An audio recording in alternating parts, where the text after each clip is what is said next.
Hello guys, আজকে সকাল সকাল বার হয়ে গেলাম নিউ টাউন শাহপুরজির উদ্দেশ্যে।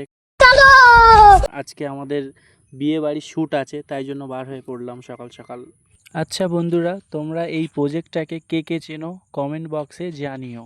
চলো তোমাদের সঙ্গে গল্প করতে করতে আমরা চলে এসেছি প্রায় শাহপুরজির কাছাকাছি। এর মধ্যেই পানাধারী টিপুর ট্যাঙ্কি ফুল হয়ে গেছে, ট্যাঙ্কি খালি করার জন্য নেমে গেছে। তারপর পানাধারী টিপু আর আমি বাইক নিয়ে রওনা দিলাম কাস্টমারের বাড়ির উদ্দেশ্যে। তারপর কাস্টমারের বাড়ির কাছে এসে কল করে জানা গেল শ্যুটটা ছিল আমাদের নাইটে, কিন্তু পানাধারী টিপু শুনে ফেলেছে সকালে। দেখো পানাধারী টিপু কেমন দাঁত কেলিয়ে হাসছে। তারপর বাইকটা ঘুরিয়ে নিয়ে বাড়ির উদ্দেশ্যে রওনা দিলাম, কিন্তু তখনও পানাধারী টিপু হেসেই চলেছে। গাইস, তোমরাই বলো পানাধারী টিপুর এই ভুলের জন্য কি শাস্তি দেওয়া উচিত? একটাই উপায়, গাড়ির তেলের টাকাটা পানাধারী টিপুর মাইনে থেকে কাটতে হবে। তারপরে মন খারাপ করে আর কি হবে, নাইটে তো শুটে আসতে হবে, তাই মন না খারাপ করে হাসি ঠাট্টা করতে করতে বাড়ির কাছাকাছি প্রায় চলেই এসেছি।